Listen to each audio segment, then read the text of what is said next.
नमस्कार. स्वागत आहे सगळ्यांचं आपल्या नवीन एका व्हिडिओमध्ये. तर मार्गशीर्ष गुरुवार सुरू झाले आहेत आणि 27 नोव्हेंबर 2025 रोजी पहिला गुरुवार झालेला आहे. दुसरा गुरुवार असणार आहे आपला 4 डिसेंबर 2025 या तारखेला. तर आजच्या व्हिडिओमध्ये आपण पूजा मांडणी कशी करावी, कोणते मंत्र जप करावे, अशी सगळी माहिती आपण या व्हिडिओमध्ये पाहणार आहोत. संपूर्ण व्हिडिओ नक्की शेवटपर्यंत पहा. हे श्री महालक्ष्मीचे व्रत समाधान, शांती, ऐश्वर्य मिळावे म्हणून, तसेच श्री लक्ष्मीची आपल्यावर सदैव कृपा राहावी म्हणून करायचे असते. व्रत करणाऱ्यांनी लवकर उठून स्नान करायचे आहे. शरीर मनाने निर्मळ होऊन पूजाविधी करायचा आहे. तसंच व्रताच्या दिवशी उपवास करायचा आहे. दूध आणि केळी असं खायचं आहे आणि रात्री भोजन करून उपवास सोडायचा आहे. पद्मपुराणात संसारी माणसासाठी हे व्रत सांगितलेले आहे. त्यामुळे पती पत्नी दोघे मिळून हे व्रत करू शकतात. हे व्रत करताना काही आकस्मिक अडचण आली तर पूजा आरती दुसऱ्या कुणाकडूनही करून घ्यावी. उपवास मात्र आपण स्वतः करायचा आहे. देवीची स्थापना करत असताना तिचे तोंड पूर्वेकडे किंवा उत्तरेकडे असेल असे आपण मांडून घ्यायचे आहे. देवीची स्थापना करण्यापूर्वी घरातील जागा, फरशी पाण्याने स्वच्छ पुसून घ्यायची आहे. ज्या ठिकाणी देवीची स्थापना करायची आहे त्या जागी चौरंग किंवा पाट मांडून घ्यायचा आहे. त्याच्या सभोवताली रांगोळी घालून घ्यायची आहे. तसंच गहू किंवा तांदूळ चौरंगाच्या किंवा पाटाच्या मध्यभागी आपल्याला वर्तुळाकार पसरून घ्यायचे आहेत. तर सर्वप्रथम आपण कोणतीही पूजा मांडत असताना सुरुवातीला आपण दिव्याची पूजा करत असतो.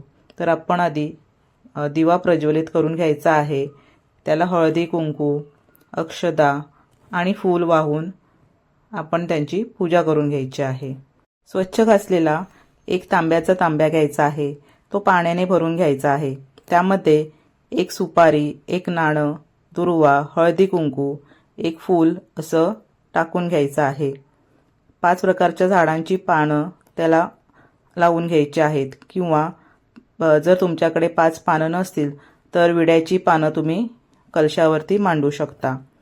आंब्याची 5 पानांची डहाळी ठेवायची आहे. त्यानंतर नारळाची शेंडी वर राहील अशा प्रकारे एक नारळ ठेवून घ्यायचा आहे.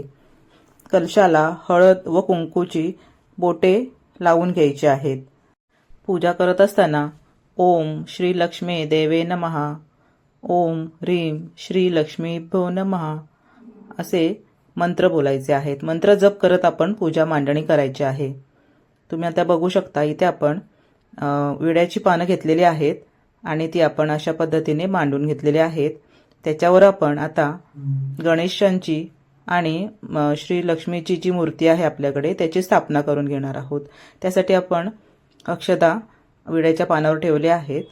हळदी कुंकू पण वाहून घ्यायचं आहे तिथे आणि त्याच्यानंतर आपण ती मूर्ती तिथे ठेवणार आहोत. मूर्तीला हळद कुंकू लावून घ्यायचं आहे. तसंच हळदी कुंकू लावल्यानंतर गणेशांना आपण दुर्वा फूल वाहून घ्यायचं आहे. त्यानंतर लक्ष्मी देवींची पण तशीच पूजा करून घ्यायची आहे. तुमच्याकडे जर मूर्ती अवेलेबल नसतील तर तुम्ही विड्याच्या पानावरती अक्षदा ठेवून त्याच्यावरती सुपारी मांडून सुद्धा हळदी कुंकू वाहून पूजा करू शकता.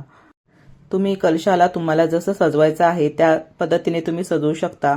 किंवा जी आपण कलश स्थापना तुम्हाला मगाशी दाखवली त्याप्रमाणे तुम्ही तसं स्थापना करून घेऊ शकता.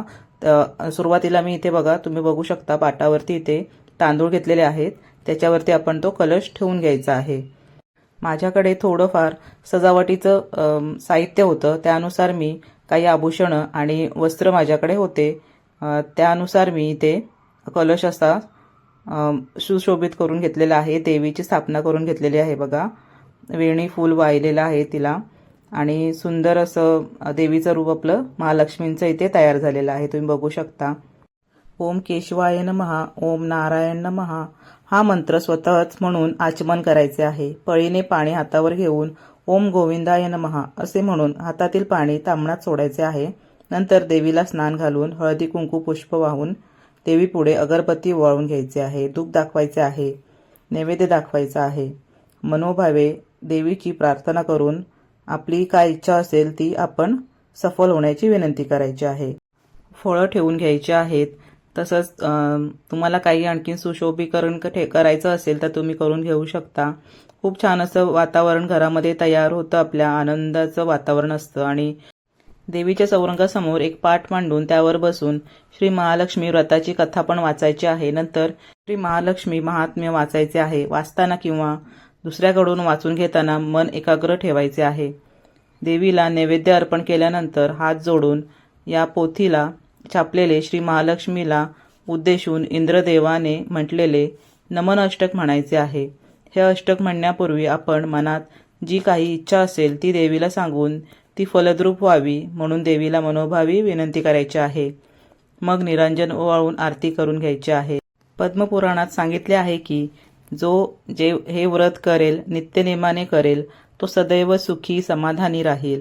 तसंच पूर्ण पूजा झाल्यानंतर तुम्ही कुठल्याही गुरुवारी, मार्गशीर्ष महिन्यातील कुठल्याही गुरुवारी अशी देवीची ओटी भरून घ्यायची आहे. त्याच्यामध्ये खण, नारळ, ओटीचे जे साहित्य असतं ते सगळं घेऊन हळदी कुंकू, अक्षदा आणि एक फूल असं घेऊन देवीची ओटी भरून घ्यायची आहे. आणि ही ओटी तुम्ही उद्यापन केल्यानंतर एखाद्या महिलेची ही ओटी तुम्ही भरायची आहे. तिला लक्ष्मी स्वरूप मानून गोडाचं खाऊ घालायचं आहे, नमस्कार करायचा आहे. रात्री श्री महालक्ष्मींची पुन्हा पूजा करायची आहे. एखादा गोड पदार्थाचा महानैवेद्य करायचा आहे. गाईला देण्यासाठी सुद्धा एका पानावरती गोग्रास काढून तो घास गाईला खायला घालायचा आहे. नंतर सहकुटुंब सर्वांनी भोजन पण करायचे आहे.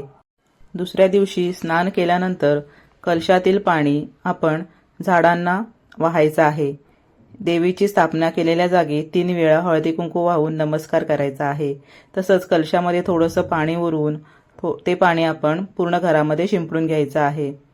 अशा प्रकारे महिन्यातील प्रत्येक गुरुवारी आपण ही पूजा करायची आहे. मार्गशीर्ष महिन्यातील पहिल्या गुरुवारपासून येणाऱ्या सर्व गुरुवारी हे व्रत करायचे आहे. न चुकता दरवर्षी हे व्रत केल्यास घरामध्ये सुखसमृद्धी, आनंद येतो आणि घरावर देवीचा वरदहस्त राहत असतो. श्री महालक्ष्मींची अनेक नावे आहेत, अनेक रूपे आहेत. पार्वती, सिंधुकन्या, महालक्ष्मी, लक्ष्मी, राजलक्ष्मी, गृहलक्ष्मी, राधिका, रासेश्वरी, चंद्रा, गिरिजा, पद्मा, मालती, सुशीला अशी विविध नावांनी श्री महालक्ष्मी ओळखल्या जातात. व्रतपूजा व श्री महालक्ष्मी कथा ऐकण्यास शेजारी पाजारी यांना बोलावू शकता. मात्र एकाग्र व शांत चित्ताने महात्म्य वाचायला पाहिजेत. शांतता व एकाग्रता असल्यास पोथी वाचन चालू असताना श्री महालक्ष्मींचे अप्रत्यक्षरित्या अस्तित्व जाणवत असते. एकाग्रता व मनाची शुद्धता असणाऱ्यांना महालक्ष्मींचे वास्तव्य असल्याची जाणीव होत असते. व्रताची सुरुवात मार्गशीर्ष महिन्यातील पहिल्या गुरुवारी करून 4 गुरुवार हे व्रत करायचे आहे. काही वेळा 5 गुरुवार सुद्धा मार्गशीर्ष महिन्यामध्ये असतात. शेवटच्या गुरुवारी या व्रताचे उद्यापन करायचे असते. व्रताच्या दिवशी रात्री गोड जेवण करून देवीला नैवेद्य दाखवून सहकुटुंब आपण भोजन करावे. उद्यापनाच्या दिवशी 5 किंवा 7 सुवासिनी घरी बोलावून त्यांना हळदी कुंकू द्यायचं आहे. एक महालक्ष्मी व्रताची प्रत द्यायची आहे, एक फळ द्यायचं आहे आणि त्यांना लक्ष्मी स्वरूप मानून त्यांची पूजा अर्चना करायची आहे. त्यांना गोडाचं काहीतरी खाऊ द्यायचं आहे आणि त्यांना नमस्कार करायचा आहे. तर तुम्हाला मी केलेली आजची ही गुरुवारची महालक्ष्मींची पूजा कशी वाटली ते मला नक्की कमेंट बॉक्समध्ये सांगा. आणि चॅनलवरती नवीन असल्यास सबस्क्राईब करायला विसरू नका आणि बेल आयकॉनचे बटन नक्की दाबा. त्यामुळे तुम्हाला या चॅनलवरती येणारे नवीन व्हिडिओचे नोटिफिकेशन मिळत जाणार आहे. तर हा व्हिडिओ संपूर्ण पाहण्यासाठी सगळ्यांचे धन्यवाद.